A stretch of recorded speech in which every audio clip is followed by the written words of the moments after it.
नमस्कार, जनतंत्र टीवी देख रहे हैं आप। मैं हूं आपके साथ साहिल धूलिया। बुलेटिन की शुरुआत करते हैं। लखीमपुर जा रहे पंजाब कांग्रेस प्रमुख नवजोत सिंह सिद्धू और अन्य पार्टी कार्यकर्ताओं को यमुनानगर सहारनपुर बॉर्डर पर यूपी पुलिस ने हिरासत में ले लिया। सिद्धू को पंजाब से रवाना होने के बाद यमुनानगर सहारनपुर बॉर्डर पर रोक लिया गया था, जिसके बाद सिद्धू और पुलिसकर्मियों के बीच बहस शुरू हो गई। सहारनपुर पुलिस प्रशासन ने नवजोत सिंह सिद्धू और अन्य पंजाब कांग्रेस के नेताओं को बताया कि सिर्फ 5 लोग ही आगे लखीमपुर खीरी के लिए जा सकते हैं, क्योंकि वहां पर धारा 144 लगी हुई है। लेकिन नवजोत सिंह सिद्धू अपने साथ पंजाब कांग्रेस के नेताओं और विधायकों को ले जाने पर अड़े हुए थे, जिसके बाद पुलिस ने उन्हें और कांग्रेस के बाकी नेताओं को हिरासत में ले लिया।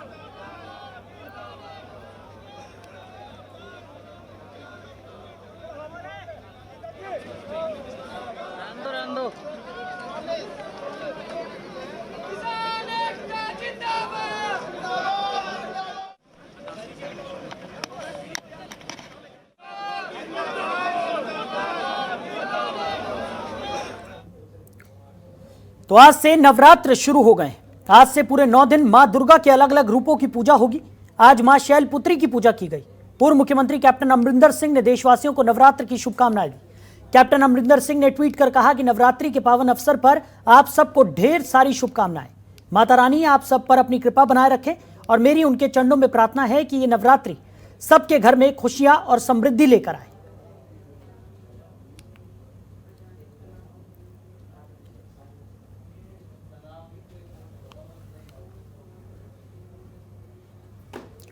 वहीं महाराजा अग्रसेन की जयंती के मौके पर हरियाणा के सीएम मनोहर लाल ने उन्हें नमन किया। सीएम मनोहर लाल ने ट्वीट कर कहा कि पुरातन समाजवाद के प्रणेता अग्रसेन समाज के संस्थापक महाराजा अग्रसेन जी को उनकी जयंती पर शत शत नमन। महाराजा अग्रसेन जी की तरफ से समाज के सभी वर्गों के उत्थान व कल्याण हेतु किए गए कार्यों को सदैव याद रखा जाएगा।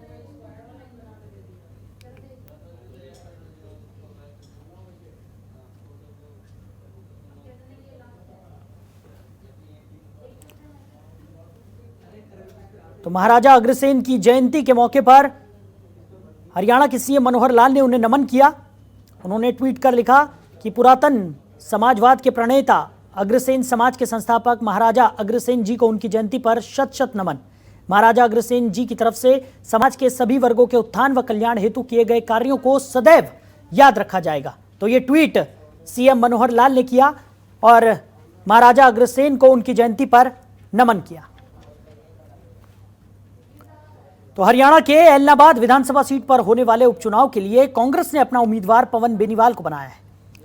तो हाईकमान सोनिया गांधी ने एलनाबाद उपचुनाव के लिए पवन बेनीवाल के नाम पर मोहर लगा दी है। बता दें, पवन बेनीवाल ने पिछले दिनों ही बीजेपी को छोड़कर कांग्रेस का दामन थामा था। तो कांग्रेस की तरफ से पवन बेनीवाल को उम्मीदवार बना दिया गया है। आने वाले एलनाबाद उपचुनाव के लिए पवन बेनीवाल उम्मीदवार होंगे। सोनिया गांधी ने पवन बेनीवाल के नाम पर मोहर लगा दी है। पार्टी आलाकमान में कई दिनों से उम्मीदवार को लेकर चर्चा की जा रही थी और आखिरकार पवन बेनीवाल कांग्रेस के उम्मीदवार एलनाबाद उपचुनाव में होंगे। तो आधिकारिक रूप से उनके नाम पर मोहर लगा दी गई है। हाईकमान के फैसले के तहत पवन बेनीवाल अब कांग्रेस के उम्मीदवार होंगे। सोनिया गांधी ने पवन बेनीवाल के नाम पर मोहर लगा दी है। वहीं सिरसा के एलनाबाद उपचुनाव को लेकर बीजेपी प्रत्याशी गोविंद कांडा ने नामांकन भर दिया है। उनके साथ बीजेपी के प्रदेशाध्यक्ष ओपी धनखड़, पूर्व प्रदेशाध्यक्ष सुभाष बराला, जिलाध्यक्ष आदित्य देवीलाल मौजूद रहे। गोविंद कांडा ने बीजेपी हाईकमान का आभार जताया। उन्होंने कहा कि वह समाज सेवी कार्यों को सरकार से जोड़कर जारी रखेंगे। उन्होंने कहा कि सिरसा जिले की जनता कांडा परिवार पर भरोसा जताती है और वो सबके दुख सुख में काम आते हैं। इस मौके पर बीजेपी नेता सुभाष बराला ने कहा कि एलनाबाद में बीजेपी प्रत्याशी ऐतिहासिक जीत दर्ज करेंगे। वहीं बीजेपी प्रदेश अध्यक्ष ओम प्रकाश धनखड़ ने एलनाबाद क्षेत्र से बीजेपी का विधायक बनने का दावा किया है।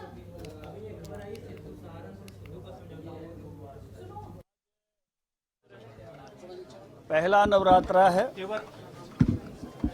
बहुत ही पवित्र दिन है।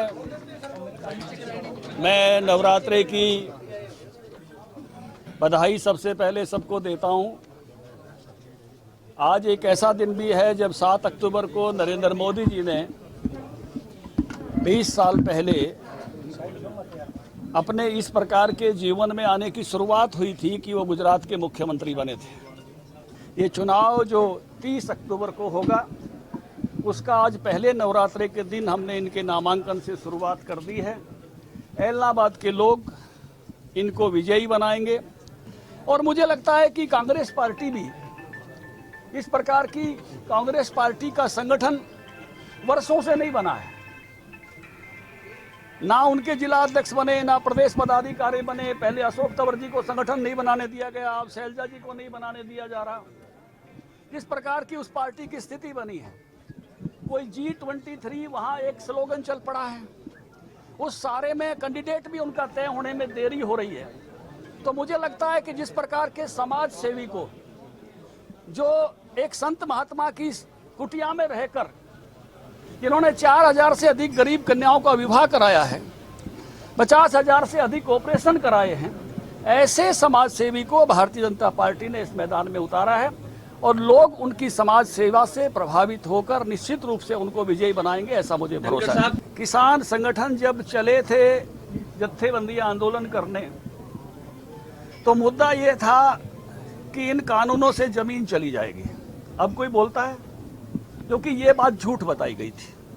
कानून सब ने पढ़ लिए हैं, कानून हिंदी में भी आ गए। दूसरी बात बताई गई, मंडियां नहीं चलेंगी, खरीद नहीं होगी। अब मंडियां भी चली हुई हैं, खरीद भी हो रही है, तो वो बात भी निकल गई। अब कोई पूछता है कि इनकी कमी बताओ, बोला कमी तो नहीं बता सकते, हमने तो केवल विरोध के लिए विरोध करना है। अब ये आंदोलन पूरी तरह से राजनीतिक हो गया है और उसमें से कुछ लोग राजनीतिक उसके कारण से अपनी बातें बढ़ा रहे हैं। मैं कहूंगा कि अच्छा हो कि किसान संगठन चुनाव लड़ें और लोगों के सामने जाकर अपनी बात कहें और उनको जनता मौका दे तो विधान। वहीं हल्के के गांव पहाड़ी में कृषि मंत्री जेपी दलाल ने पहाड़ी माता मंदिर में नवरात्र के पहले दिन पूजा अर्चना की और लोगों की खुशहाली की कामना की। इसके बाद पहाड़ी गांव में विशाल जनसभा को भी संबोधित किया। कृषि मंत्री ने कहा कि किसानों के वेश में कुछ लोग भाईचारा और सामाजिक ताना बाना बिगाड़ने की कोशिश कर रहे हैं। अब सारी जिम्मेदारी क्षेत्रवासियों को सौंप दी गई है। आने वाले समय में सबके साथ मिल बैठकर समझाने का प्रयास होगा। कृषि मंत्री ने कहा, भावांतर भरपाई योजना के 500 करोड़ बाजरे की फसल के कल से किसानों के खाते में पैसे डलने शुरू हो जाएंगे।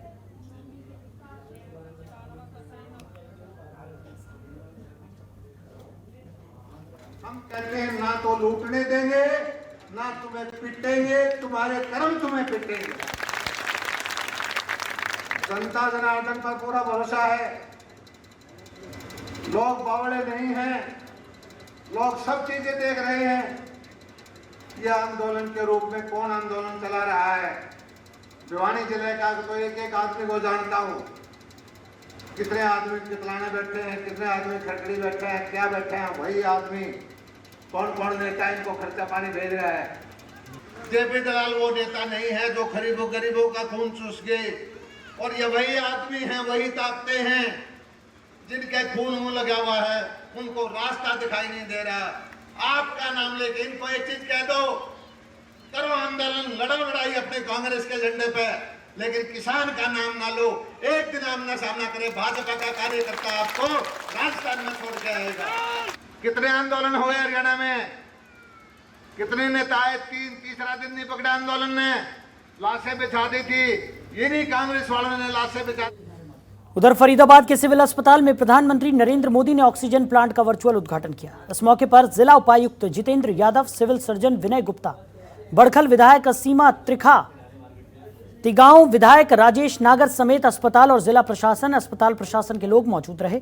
बता दें कि इस ऑक्सीजन प्लांट की क्षमता 1000 लीटर प्रति मिनट है।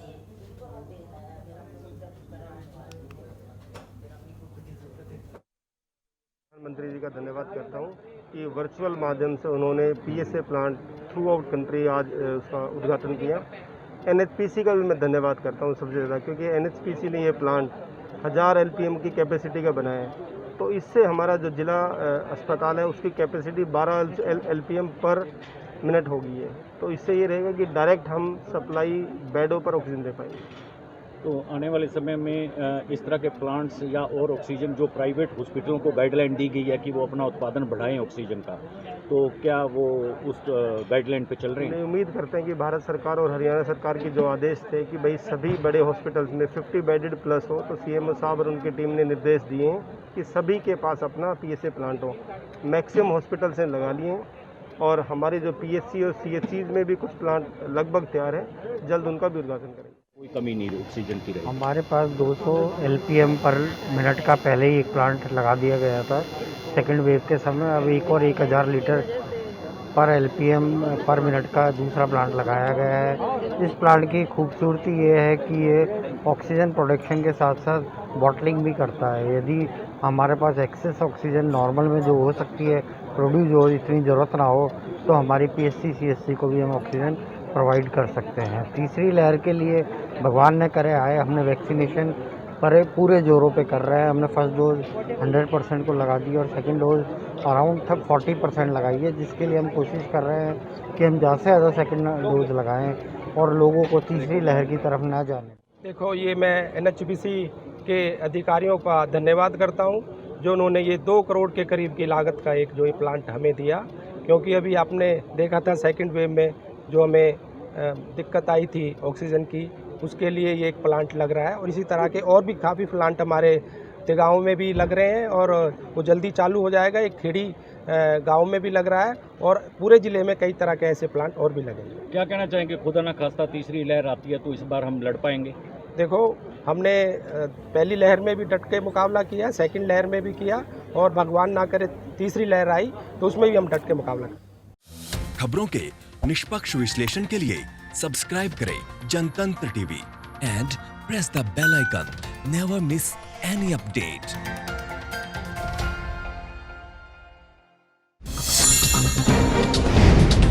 डाउनलोड कीजिए जनतंत्र टीवी ऐप को, जो कि अवेलेबल है गूगल प्ले और ऐप स्टोर पर। अधिक जानकारी के लिए अभी डाउनलोड करें।